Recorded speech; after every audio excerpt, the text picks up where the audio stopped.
Pittsburgh Steelers fans, what's going on? This is Jeff Hartman, senior editor of BehindTheSteelCurtain.com, with you for another episode of the Steelers Preview, as we preview the Pittsburgh Steelers and Cleveland Browns in Week 17 on Monday Night Football. Prime time. Hate those games. Nonetheless, we're going to talk about that. We're going to talk about Ben Roethlisberger, Hines Ward. We've got a lot on the docket to discuss tonight. Let me bring in Dave Schofield, editor of Behind the Steel Curtain. What's up, Dave? How's it going, Jeff? I'm still trying to speak as best I can. There you go. He's toughing it out. If you listen to Stat Geek this morning, then you know how it's going. The first 5 minutes, you think Barry White's doing the show, and then all of a sudden you realize it's actually Dave. But still, let's bring in the podcast producer, Bryan Anthony Davis. What's up, Bryan? Hey, I'm actually having Dave record some stuff over my Sexy Time mix. So I've got a mixtape from the 80s, and I'm gonna have him go, "Hey, baby," and like do some stuff, do some narration. I don't need to know any more about that at all. We'll just put it that way. Okay, so let's get right to let's get down to brass tacks, as they say. And this game coming up on Monday Night Football at Heinz Field is huge for a lot of reasons. And if you didn't hear, Ben Roethlisberger on Thursday came out and spoke with the media, and the first question he was asked from our buddy Jer Bear, the Pittsburgh Post-Gazette, Jerry Dulac, he said, hey, you're going to be calling it a career here? Is this your last home game at Heinz Field? And Ben gave I would say, in my opinion, as straightforward of an answer as you would ever get from him. He talked about how they could still have another home game if they win the division. He talked about how, this could very well be the last game. So my first question for you all is this the last time Ben Roethlisberger will play football in Heinz Field as the Steelers quarterback? Dave, what do you think? In the regular season, for sure. In general, so unless you think they're going to win the division and they're going to host a playoff game. Well, I mean, it's not a crazy scenario for them to win the division. They actually have an easier path to win the division than they do to make it as a wild card. So it's not impossible. Bottom line is, if he doesn't win this game, he's not going to get another one. If he does win this one, he's got a decent chance to get another one. I'm going to say that it's likely his last game, because there'd have to be a lot of other things, but for sure it's his last regular season start at Heinz Field. Bryan, you agree or disagree? I know you've been very staunch with Ben's coming back, but after hearing what he said on Thursday, does that change your mind? It does and it does not. So, because basically what a lot of people missed, and everybody is misconstruing something, and I'm going to go ahead and bring it up. Everybody's talking about how Ben is retiring. Ben said nothing about retiring. Ben, this is not the end of his career. If some team takes him, he will go there. It looks like Ben is going for what a lot of us are thinking, that the Pittsburgh Steelers are not going to invite him back. If he gets that invitation to come back, Ben Roethlisberger will be back if he gets an engraved invitation. They say, yeah, we've decided we want you back. However, I do not see retirement in his future. I see the fact that he will be on another team next year. Then you didn't listen to today's full interview. Yeah. I did. I don't believe him. Yeah. So where do you think he would go? Who would want Ben Roethlisberger in year 19? Houston Texans could take him. A team that's auditioning, that bringing in a rookie could take him. There's that possibility. But, it's right now, you're not going to say, I'm going to go to another team right now. You don't say that. You ride this wave. In fact, this is the best thing. This is the thing that movies are made of, where he goes out on the white horse and he saves the day, and temporarily. So I could just really see this being a great setup for the end of his movie. Now, he's not getting the Kurt Warner treatment, but in his own head, he has a movie deal. And all I'm saying is, this is his hero moment, and he's going to take his hero moment and he's going to run with it. But that's not to say that, like I said a couple of weeks ago, if you told me that, Bryan, this is your last night on BTSC and I still have some talking to do, I'm going to go somewhere else. Anyone that takes me, or I'm going to start my own podcast. And so with that, I don't think he's retiring. So everyone's like, yep, he's done. He's retiring. You're going to tell me that if I go tomorrow and even if I don't go somewhere else, I'm going to go sit on the couch and Ben's going to sit on the couch. My gosh, he'll take a job at Arby's if he wants to do that. He did not say he's retiring. So everybody that's saying, yes, he's retiring. I'm just saying that I don't think he is. And that's fine. You're entitled to your opinion. And that's and Dave or I, we can agree or disagree, but you're entitled to your opinion. I personally think that, I think that Ben values only playing for one team and one franchise. Now, he did make the comment about his contract, saying that he's always been very loyal to his contract and that he has always said that he's going to honor his contract. And that next year, as of right now, he doesn't have a contract, which is true because the voidable years, the Steelers could say, we're done. I guess to me, the only way he doesn't retire is if the Steelers say, we want you back. And so we'll see. But that's neither here nor there. I don't want to get too far down that rabbit hole.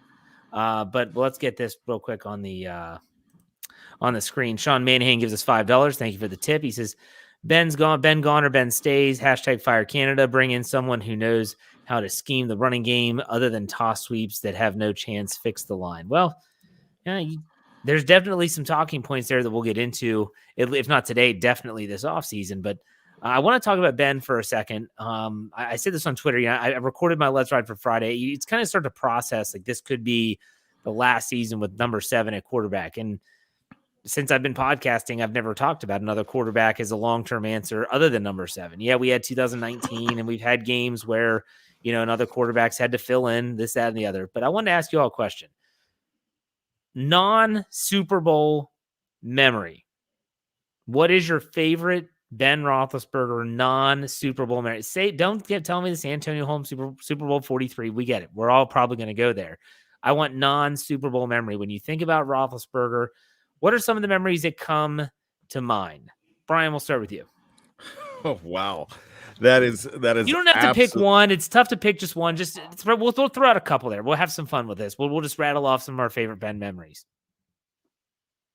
Yeah, you know what? His rookie season, he got against, it was either the Browns or the Bills in the last 2 weeks of the season, and he got knocked out and he was being carted off the field.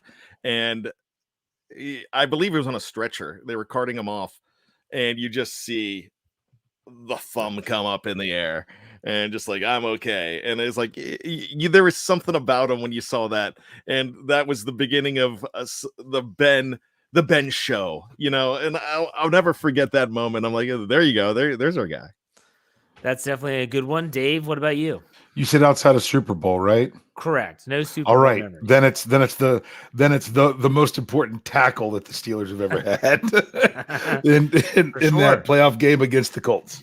Yes, the shoestring tackle on Nick Harper, right? Wasn't that the defender's name who had the ball, who had gotten stabbed? I just got stabbed, Harper. Yes.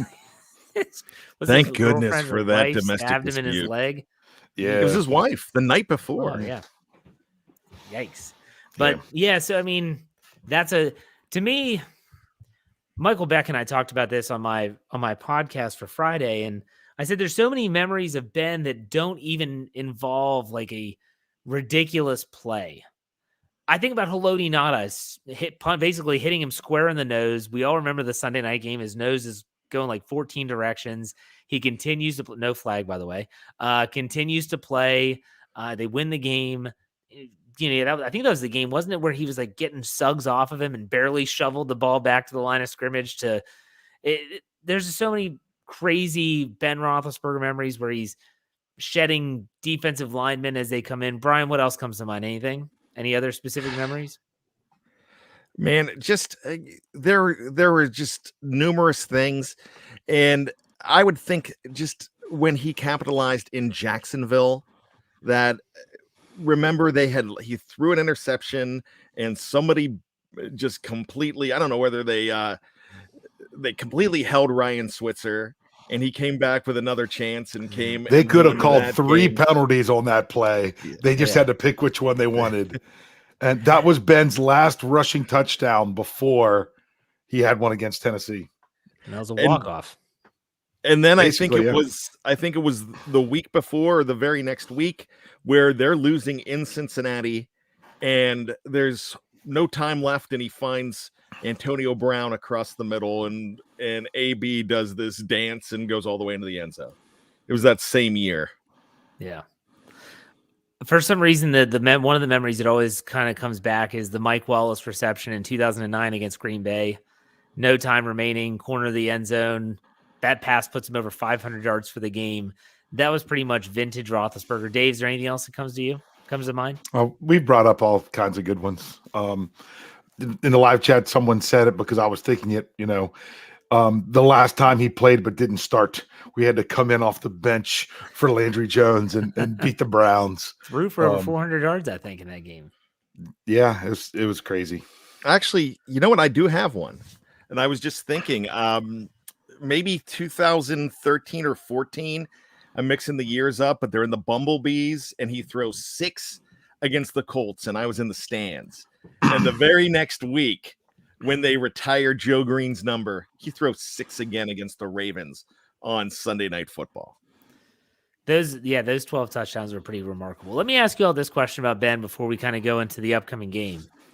We all know that his game has definitely deteriorated. Father Time remains undefeated for all athletes.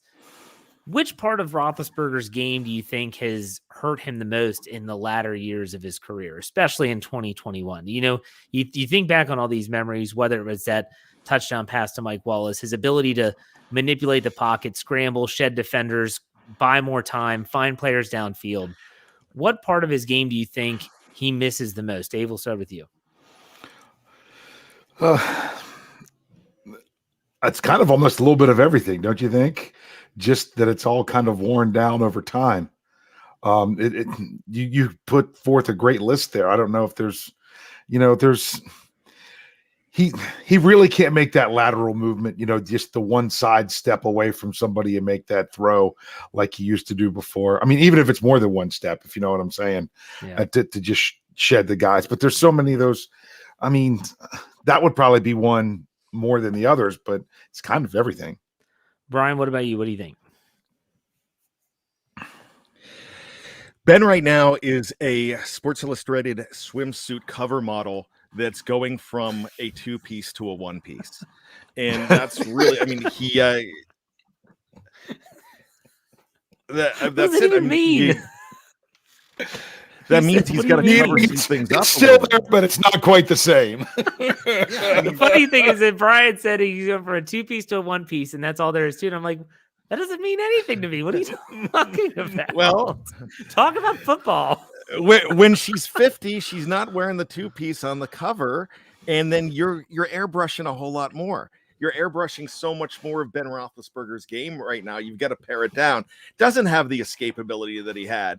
The deep ball that was perfect. He could still throw it deep, but it's overthrowing and it's not as perfect as it was. But there's a lot of people right now that are going to still take Ben Roethlisberger.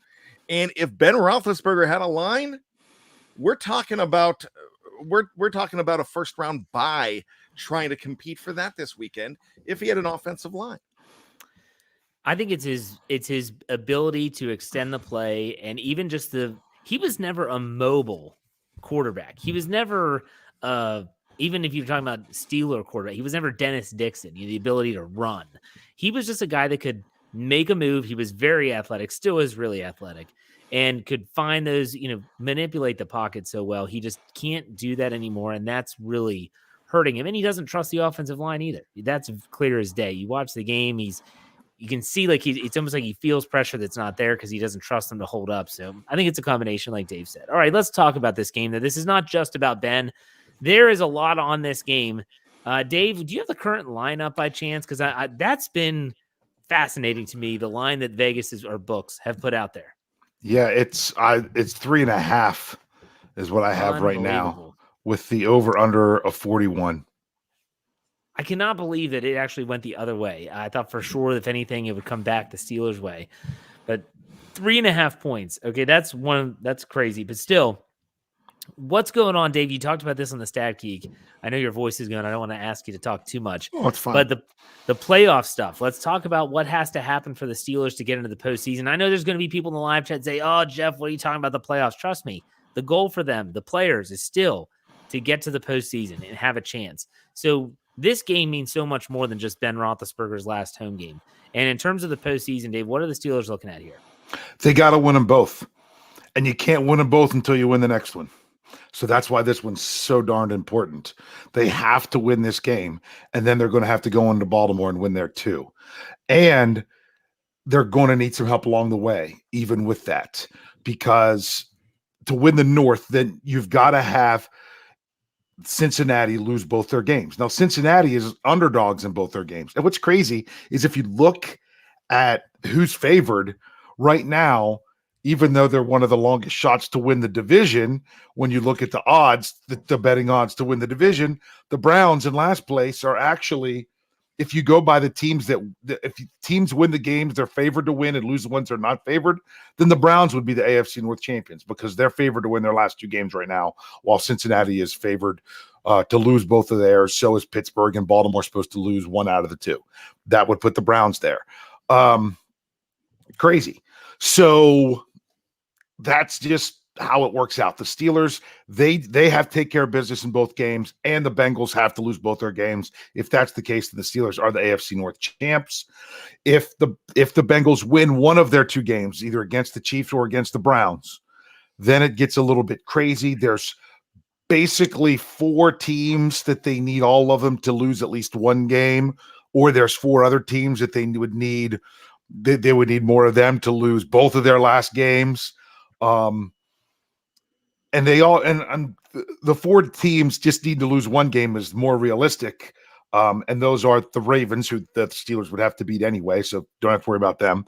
The Dolphins, who still have to play Tennessee and New England. And then you have the Raiders, who have to play the Colts this week. And the Chargers, who have to play Denver this week. And then the Raiders and Chargers play each other the last week of the season. If all four of those teams each lose one game and the Steelers win their two, then they're in the wild card. So that's the scenario, but there's nothing that's going to happen if they don't win this game on Monday. So, Brian, what's your confidence level when we're talking about postseason? We're talking about making the playoffs. Dave said it best. You got to win the last two. What's your confidence level the team can get it done? I really think they could get it done because you have Cleveland that they're beat up and reeling, and you have Baltimore that is in worse shape than the Browns, and the Steelers are beat up and reeling. But we've seen the movie where the Steelers take on a team that is better than them in this situation, or favored, and especially favored at home. I love Steelers being home dogs. I am not completely worried about this game. You throw in the extra excitement of the possible last Ben Roethlisberger hurrah at Heinz, and you've got some excitement. So I really think that the Steelers can get it done on their end. And as far as everything else, I do the rooting guide every single week, and you look at the Raiders and Colts, one of those teams is going to lose, unless there's a tie, but that's going to happen. So one of those teams is going to lose. And then I looked at the schedule for next week, and they're all divisional games, and there is a way to sneak in both ways. Dave's absolutely correct when he says that it's easier for the Steelers to win the division because the Bengals playing the Chiefs. Here's the thing about the Chiefs. If this was next week, if this was week 18 and the Bengals were playing the Chiefs, I would say it's over because the Chiefs always tank that last game when they need to sit people. They always do. Andy Reid's been doing it since he cost me back in 2004 with the Eagles by sitting people for 2 weeks in a row. Don't even get started on 2013. I love, and then the Ryan Suckup game, and so I've always hated Andy Reid for that reason.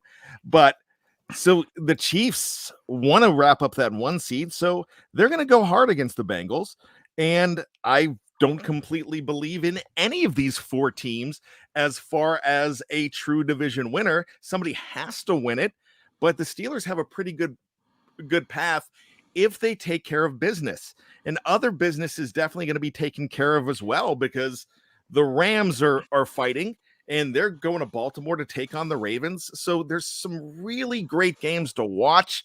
So definitely check out that rooting guide and listen to everything that Dave's saying here, because there's a chance. This is not even a Lloyd Christmas chance. This is much better than, so you think I've got a chance? No. I wanted to add to that exactly what Brian says, just so people know. Kansas City going into this weekend, their scenario is to lock up the 1 seed. They have to win, and Tennessee has to lose. So there's a chance Kansas City's not even going to get that locked up even after this week. Tennessee's 1 game behind them and has the head-to-head tiebreaker over them. So That's Kansas City has to stay sharp if they want that bye, which bodes better for the Steelers. Honestly, the most difficult thing that the Steelers have for this all to happen is what they actually have control over, which is win both games. Yeah, that is the man. When you think about this team, it's a roller coaster ride every single week. You don't know what team's going to show up. You'll have the Titans where the offense looks putrid and the defense has to get 4 takeaways to win a game. You have games where the offense seems like they're at least being able to move the ball, yet the defense can't stop anyone. Well, I'll tell you what, let's look at the injury report. Now, this is Thursday when this is recorded, and we need to talk about some players that could be returning to the lineup that could impact this game. And there was some good news for the Steelers, but like I always say in the injury report podcast that I do, take the first injury report with a giant grain of salt. Things can change. You never know, especially with 1 second-round rookie for the Steelers. But go ahead, Dave. What's the injury report look like? All right. Well, the injury report, Presley Harvin didn't practice, not injury-related, personal. The Steelers have another punter on the roster. They've got to keep him there because they signed him off of another team's practice squad. So they don't have to rush Presley Harvin back. Right. So that's not really anything to be overly concerned about. Let him take care of everything with his father's passing. Ben did not practice on Thursday with his pectoral/right shoulder. That's another reason why I don't know that Ben Roethlisberger wants to play another season, because he, once again, is beat up, and it would take a lot of work for him to come back to be ready next year. Some believe he might even need some surgery on that, even if he's not playing football once the season's over. He didn't practice, but that's not really any big red flag, because this, even though it's Thursday, Mike Tomlin even said it on Tuesday, treat this like Wednesday. They added their extra day of preparation for the Monday game at the beginning of the week rather than at the end. Both Buddy Johnson and Kendrick Green did not practice. I was kind of surprised with the Buddy Johnson thing, how he showed up, full limited last week and out. It must have mean that he hurt himself again in practice, and now he's not good. And that Kendrick Green, I'll be honest with you, there's a lot of Steeler fans that are fine with that, did not practice, that some of them actually want to see J.C. Hassenauer in this game to see if he can come out and just show a little bit of grit. Pat Freiermuth, full participant as a concussion. Chris Wormley, full participant with his groin. Trey Turner, not even listed after he left the game early last week. And once again, we'll see if they get in trouble or not. No mention of TJ Watt, even though we know he's dealing with a rib injury. Well, Trey Turner, they can get in trouble. Yeah. Tomlin comes into the press conference after the game against Kansas City, says Trey Turner left the game with a knee. And then next week, he's just miraculously not on the injury report. You just kind of wonder, at what point are you going to follow Belichick's lead and just put everyone on there and say they were, the full participant, and then they're all whatever. I don't get it at all. But Brian, I'll ask you, since Dave just ran down the list, which injury is most key for you, and which player that could return might be key for you? Pat Freiermuth is huge, and I will say that, but I'm going to take a little swerve, and I'm going to go Chris Wormley. I think they need him back on that defensive line. I think he needs to definitely be healthy for this team. So I'm looking at Chris as well. I'll give you a guy that's not even on the injury report I'm hoping is reinstated this week, and that's Mr. Kevin Dotson. He's a guy that if they can get him back, his 21-day window has been activated. We all speculated maybe it was last week. They followed their trend of never letting a guy that comes off the IR. They do not put them in the roster right away. So they treat things must be a little different. Go ahead, Dave. Oh, I got to throw in there with Kevin Dotson.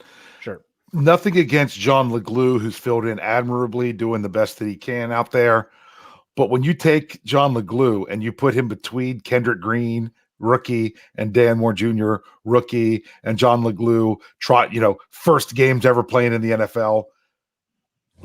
Just without even watching them play, just think about what you're doing there. When you put Kevin Dotson in, the thing, and Jeffrey Benedict's pointed this out so many times, what Kevin Dotson also does is he makes the other guys next to him better. Yeah. So rather than Kendrick Green and Dan Moore Jr. having to help cover for John LeGlue, it's Kevin Dotson helping to cover for Kendrick Green or J.C. Hassenauer and Dan Moore Jr. that are out there on other sides of him. That would make a big difference. It's not like the line's suddenly going to go from worst in the league to best in the league, but they might be able to improve a little bit with Kevin Dotson in there. No, you're right. And the Steelers did get some players off of the COVID-19 reserve list. Marcus Allen, right, Dave, went off the list. Yes. But Arthur Millette went on. Yes. So his availability will be in question.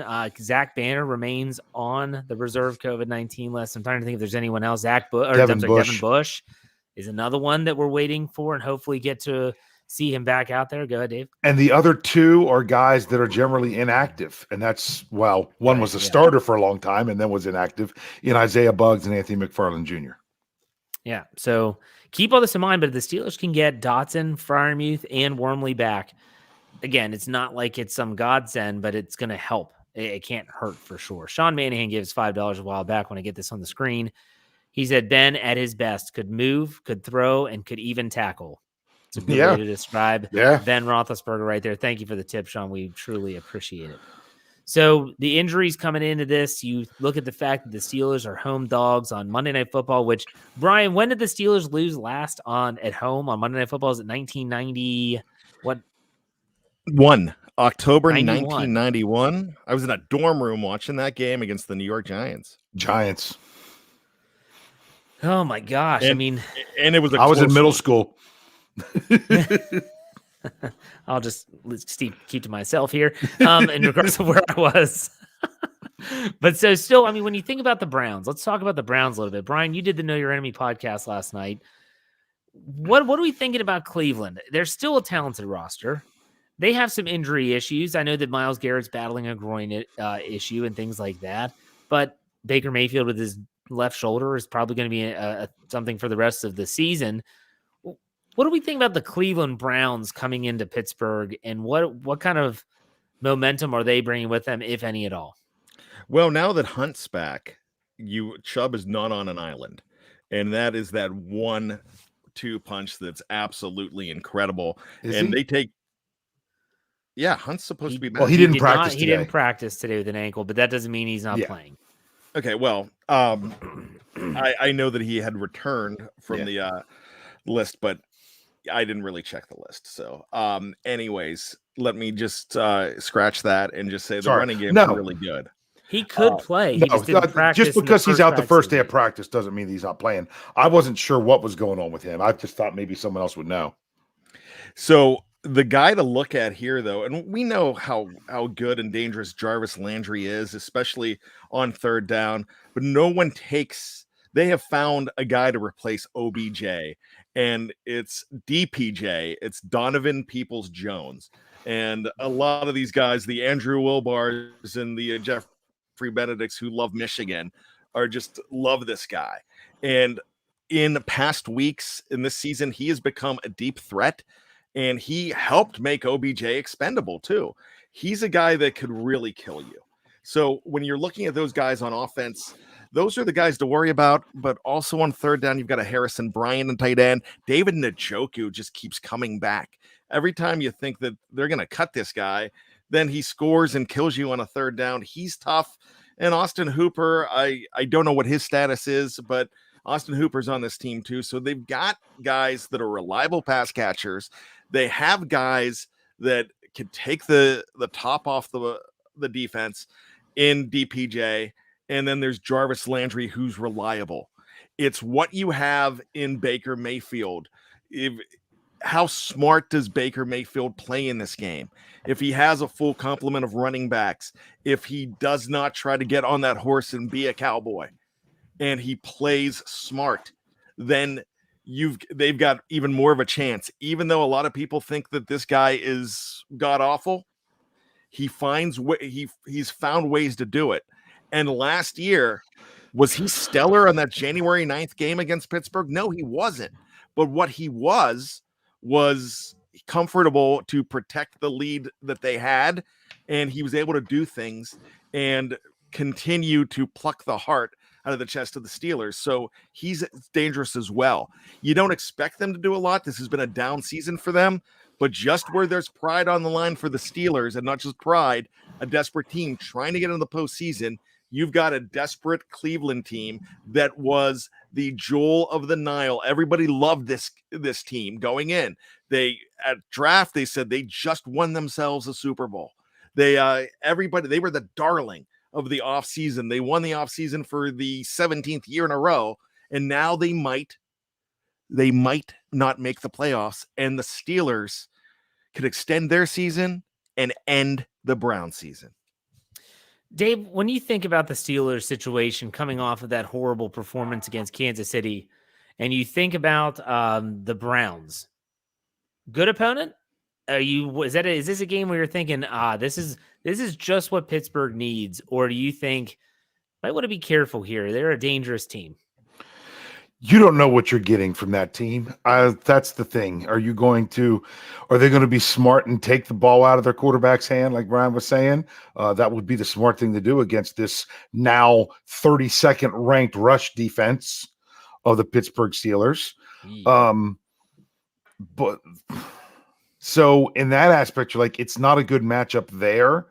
But at the same time, at least, it's a familiar opponent. It's a familiar opponent that you know what you're going to be getting from them.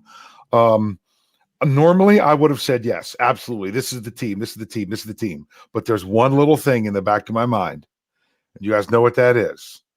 It was last year's wild card game. If it wasn't for that, it would be like, yeah, this is the perfect team for them to be playing. But you can't say that something didn't change with that game. Of course, the Steelers came back and beat them the first time this season in Cleveland. So if it wasn't for that, you'd be like Monday Night Football at Heinz Field against the Browns. It's all lined up for the Steelers. But I thought it was all lined up for the Steelers last year going into that wild card game, and it wasn't. So the Steelers just need to come out and take care of the ball and just take care of business and actually play inspired football. But honestly, really, if there's at least it's a familiar opponent. Honestly, if I had it to choose, I would have actually chosen the Ravens game this week. That's the only one I would have taken ahead of that one. Okay, I can agree with that. Let's have some fun with this. Sean Manhain gets us another $5. Thank you, Sean. He says, can our team find a way to bring the chin, Coach Cower, into the locker room as a guest to fire them up? Let's have some fun with this. If you could bring in one person, a former player, because as we all know, Ben Roethlisberger reportedly has said to former teammates, like, hey, I want you to come back. If there's one player that you could say, hey, we want you to come in and speak to the team before the game on Monday night, who's that player? Brian, we'll start with you. Well, I'd like to go with Shane Falco from the Washington Sentinels. When I say, can we eliminate fictional characters, please? Scars, pain heals, and glory lasts forever. But if I had to bring in a Steeler, I would actually, he's a famous one. And if you could get him, I would bring in a guy who loves to talk and who loves to preach. And you could see him up there in front of a congregation. And it's Terry Bradshaw. That's the guy I would love to see because, they patched up their stuff earlier, like last season. They did that. But if Terry Bradshaw came in to fire up this team in a locker room and praise Ben and have this team just all excited, I could see them running through walls. And so, I would love to hear that speech and get them all fired up. So you're going with the original TB12. What about you, Dave? If there's one player you're bringing in to fire up the troops, who is it? Oh my goodness, that's so tough because some of them didn't end well. Like I would love to say like Joey Porter, but then he got fired as a coach for the Steelers, or not brought back, I guess. Contract wasn't renewed. Yes. Or James Harrison, but that didn't finish out very well and things of that nature. You know what? Let's go iconic. I mean, I would love to say Troy, but he's so soft-spoken, but yet his words could ring so true. I'm going iconic. I'm going Mean Joe Green. So this is one of those where, you know, it's going to sound horrible. Do they have to be alive? You know, Yeah. if I can bring anyone back, like I would think actually Kevin Green would be a tremendous person to speak to the team. Yeah. If I have to do living, I would say, hey, Jack Lambert, can you come out of the cabin, come on down to Heinz Field and talk to the guys? They're playing the Browns, Jack. Like they need you. And he wouldn't have to talk about Ben. He would make this all about kicking the Cleveland Browns. You know what? So that's who I would take. I'll take that. Okay, let's get this super chat up here. Chris Edwards gives us £2, I think, and says, no one will ever out pump fake Ben. He's the king of the pump fake. He has always had a very underrated pump fake. I absolutely love that. That would be good. Some people were saying Brett Kiesel, Shazier could maybe come back. That would be a good one too, I guess. You know what? I thought you were going to say Dick Shiner, by the way, but you know, I kind of disagree with Dave a little bit because James Harrison's completely fine with this team, and you know, and he's on Facebook right now, win Debo's tickets and stuff like that. You know, he is fully on board with the Steelers. I would love to hear his speech. Reginald Rivers says, don't bring Ryan Clark back. After all the criticism he's provided, I get it. Okay. Let's do some over-under. Y'all ready? All right. Everyone's ready. They're nodding in agreement. We're nodding. Okay, yes. So let's talk about Benjamin Todd Roethlisberger's touchdown passes. I'm going to set the line at 1.5. This is really we've really curtailed this as the season has progressed. Dave, over-under, 1.5. I think I'm going to have to go under. Okay. Bryan Anthony Davis? I'm going to say over, and I'm going to go with 2. I'm going to go over with 2 as well. Let's talk about Najee Jerome Harris here. Najee Harris rushing yards, 84.5. Dave, over under. 84.5. Ran the ball well against Cleveland last time. Yeah, he did. That's what I'm trying to think of. You know what? 84. That's a good number, Jeff. Every week I compliment you for picking such a good number. Let's go over. We'll go 88. Okay, Brian. Well, I think Dave walks into your house, looks at the thermostat, and they go, "Wow, 71. That's a great number, Jeff." Does anyone else look at numbers like that and think Steeler players that wore that number? Mm-hmm. You know, like if someone sets the thermostat at 75. Yeah, absolutely. I just said we recorded the pregame show, and I just said to Kevin, "Hey, best wishes for a happy 20 Najee Harris."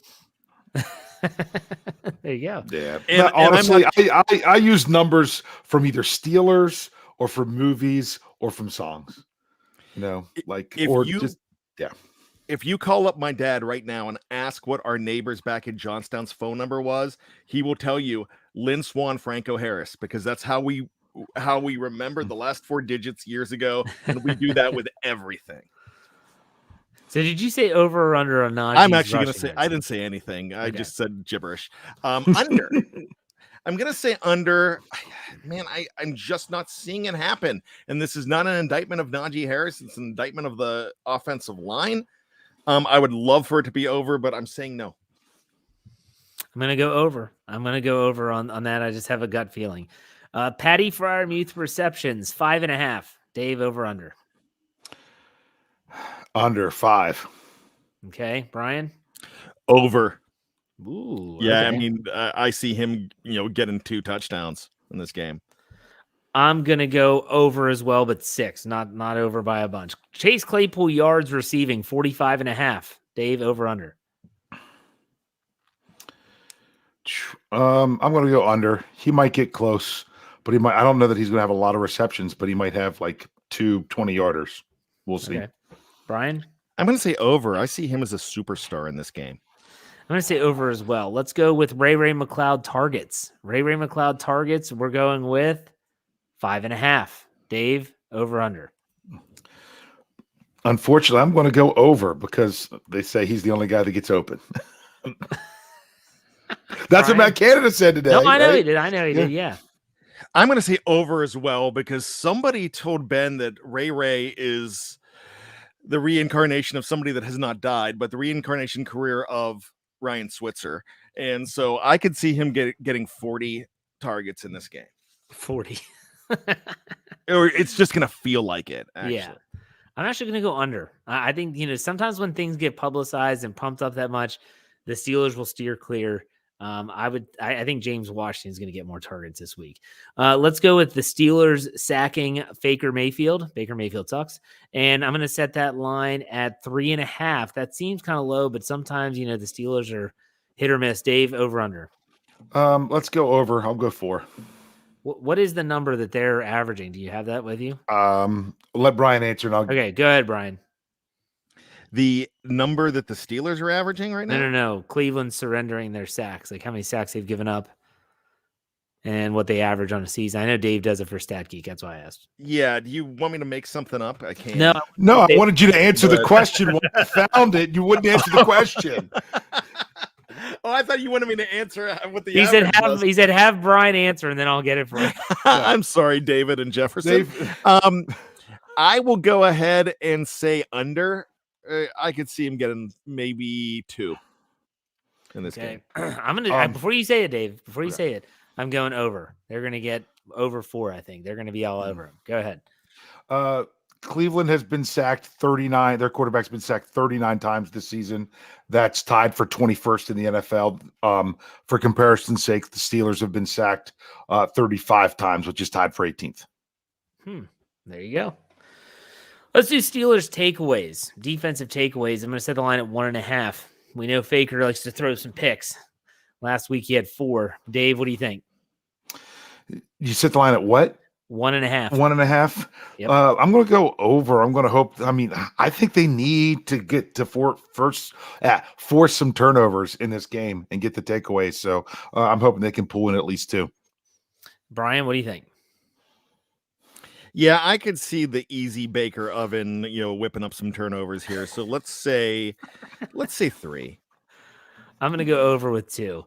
Last one, Steelers points scored. Over under 20.5. Dave, over under. Well, does this kind of tip off our predictions? We're going to go right into that after that. So I'm going under. Okay, Brian? I'm going to go over.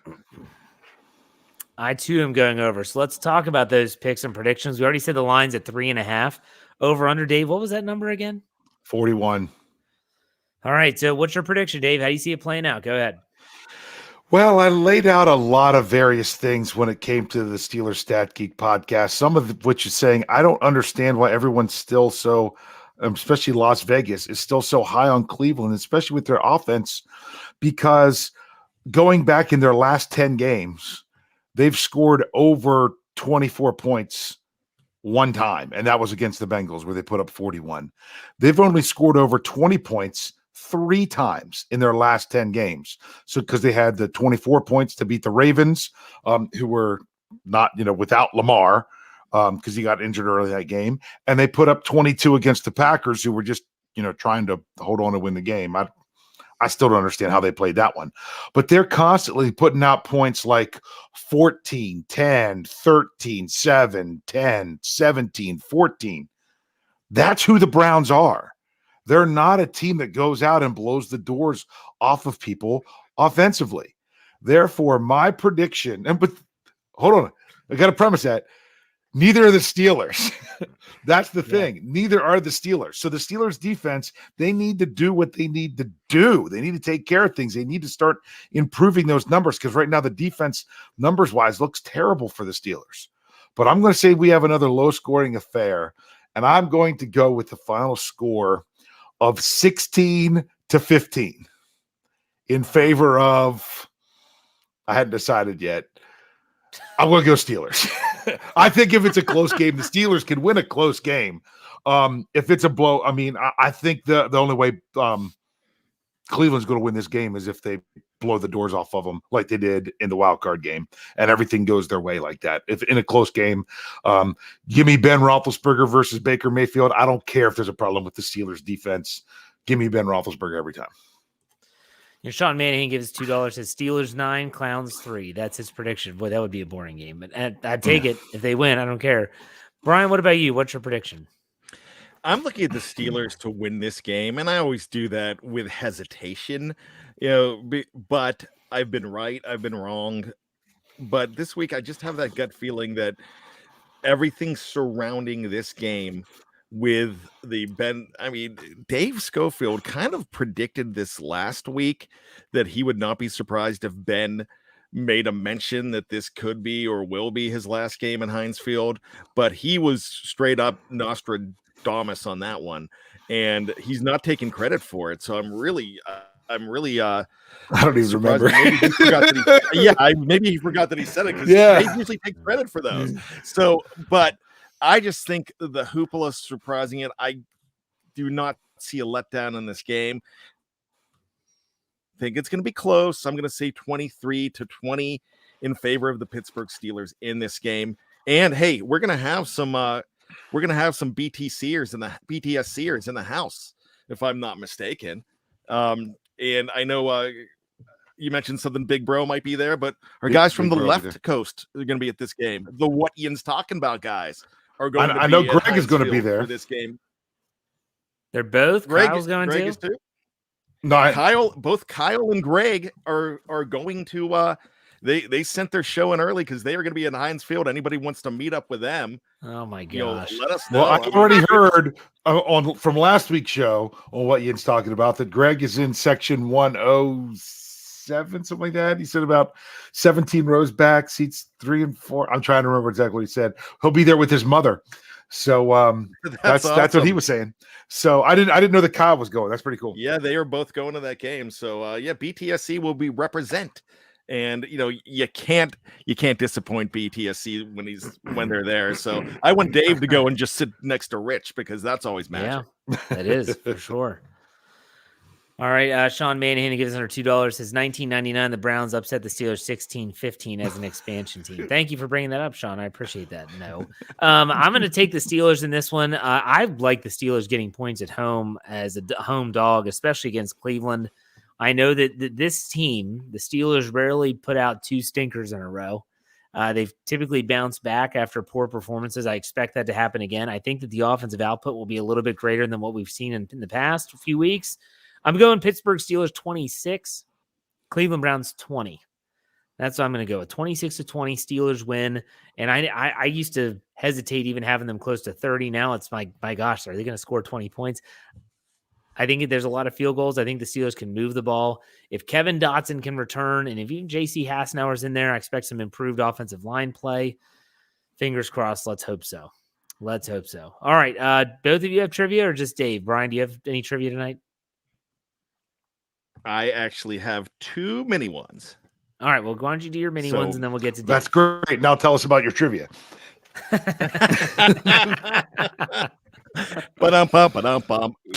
All right. So with that being said, the Steelers are facing the Browns, and the Browns have that guy on the other side that kind of plays a little dirty. His name is Myles Garrett, and we've seen him strike before in the past.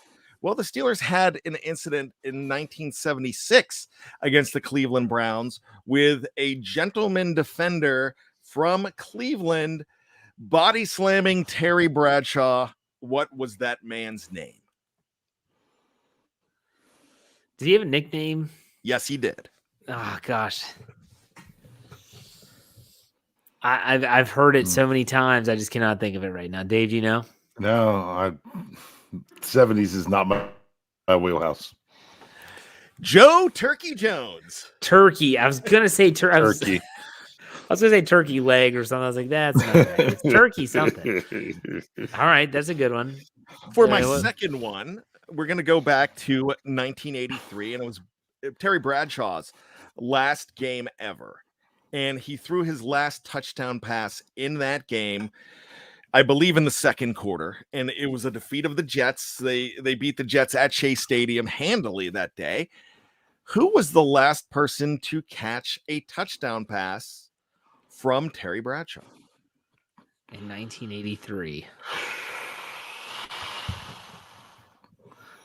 I'm going to go Stallworth. He was still playing. Was that the season he was injured, though? It was the season he was injured. Okay. Yeah, so that's why I was going to say Stallworth, but I thought 83, he wouldn't have, that would have been a problem. Let's see. Who else would they have? Let's go Louis Lips. Wasn't he drafted then? He was drafted after that game in 1984. Oh, he was in the, what's that? He was drafted in 84. I thought he was 84. drafted. Yes. I can't remember. Yeah, Yes, so that's way off. So we do have somebody that has gotten it, and this was a guy who was a very good receiver for the Steelers. He was from USC. He doesn't get a lot of play as one of the great ones, but Calvin Sweeney caught a lot of balls in the early to mid 80s, and number 85 was the guy who caught that ball. Nice. Good trivia. Good stuff. All right, Dave, your trivia time. Go ahead.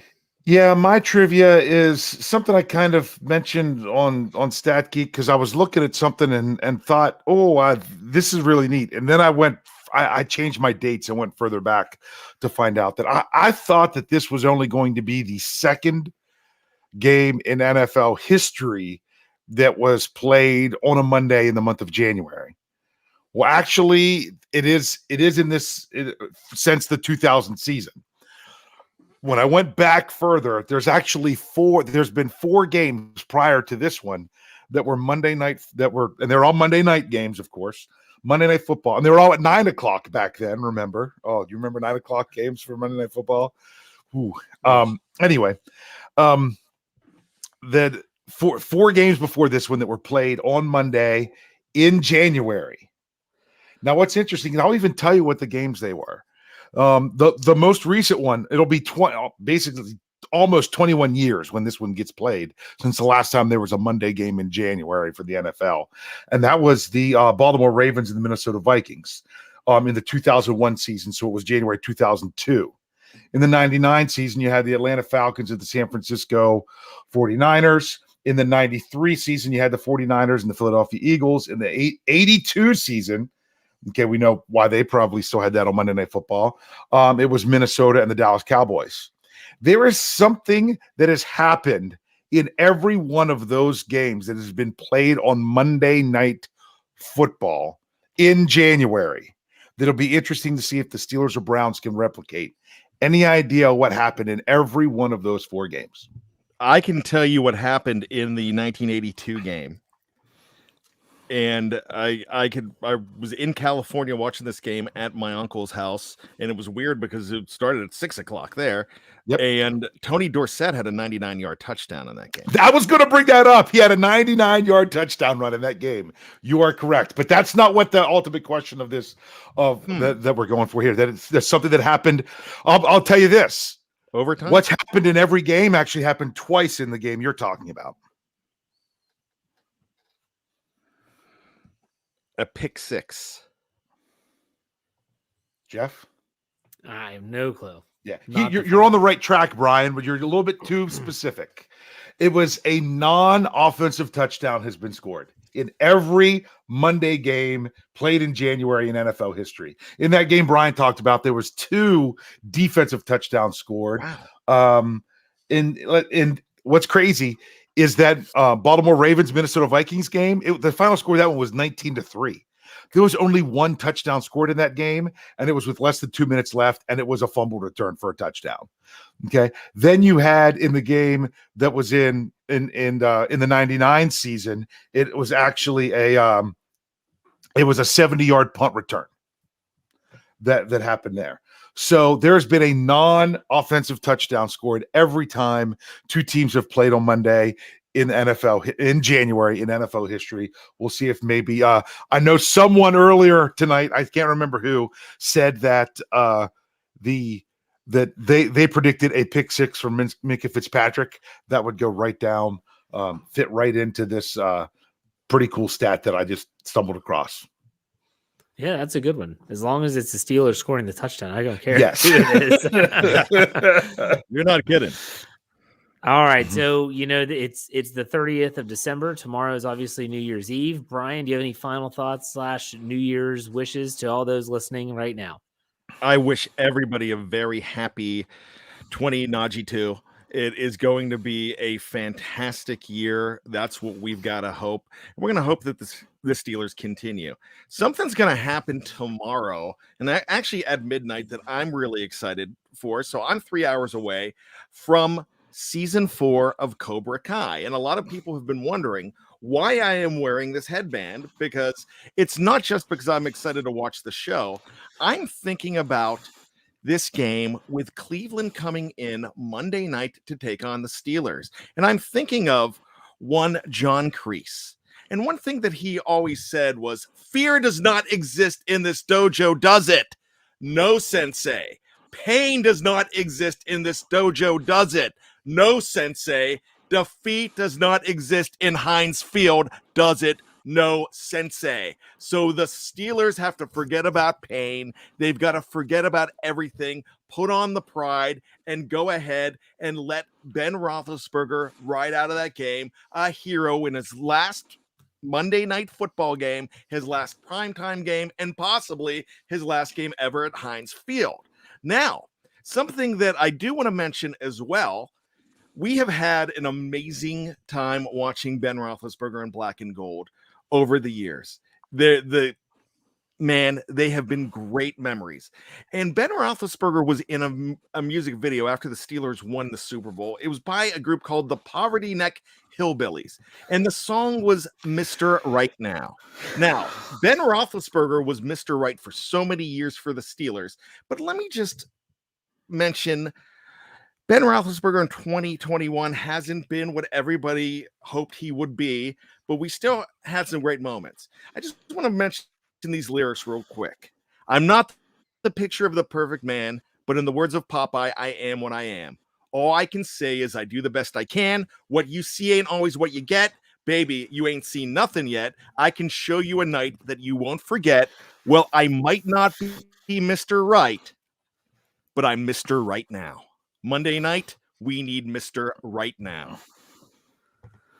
All right, good stuff. I will take the dojo talk over your replacement speech any day of the week and twice on Sunday, by the way. Your Shane Falco garbage. All right, let's go to Dave. Go ahead and final thoughts. This is just one of those times. Remember, do you know why the Steelers are underdogs for their last 2 games? It's because when you really go and look at the roster, they're not a better team than other teams right now, especially the ones that they still have to face. Well, we still don't know what kind of rosters you'll see in Baltimore still. But especially this week when you're looking at the Cleveland Browns. But this team can still bring it together and win a football game. That's what they ultimately need to do. They can. The only question is, will they? They need to have things go their way. They need to come out extra sharp and do what they have to do. I am going to remind you this. This was an article that I actually had out at the website today because I mentioned it on my Stat Geek, and that is if you just looked at the narrative and not the actual play on the field, and you look at the last 2 weeks. The Pittsburgh Steelers had to play the top 2 seeds in the AFC the last 2 weeks, and they went 1-1. You know, when you sit back and look at that, then you're like, wow, they went 1-1 against the top 2 seeds. That's kind of what you would expect from a team that you would feel like is in contention on the verge of being in the playoffs, maybe or maybe not. So some people talk about, oh, this team's terrible. They shouldn't even be thinking about the playoffs. You've got to look at what ultimately comes out as the results on the field, which is the wins and losses, not the individual plays that get you there. They have to just find a way to get that W no matter what they do. But I just want to also, before I go, thank everybody here in our BTSC community and wish you all a very happy and healthy new year from Barry White. Let me get this up here quick. Sean Manahan, $5. Again, he said, remember the Titans? It's one of my favorite movies. He said, don't let them gain another yard. Blitz them all night long. If they cross the line of scrimmage, I'm going to bench every one of you. Throw in a dadgum in there, and you have Keith Butler giving that speech right there. All right, so make sure you check out BehindTheSteelCurtain.com. Should be your one-stop shop for all things Pittsburgh Steelers. Wherever you get your podcast, search Steelers or Behind the Steel Curtain. Subscribe, follow, whatever you have to do, because you're going to get so much more content than just our YouTube shows. That's it. Dave, why don't you send us out? Do you think I'm going to be able to? I'm going to try. You ready? Yeah, try. Yeah, you can do it. I don't think. Hey. What a way to ring in the new year, everyone. Happy New Year. Good That Lord. was so bad. All right. Go Steelers. We'll see you.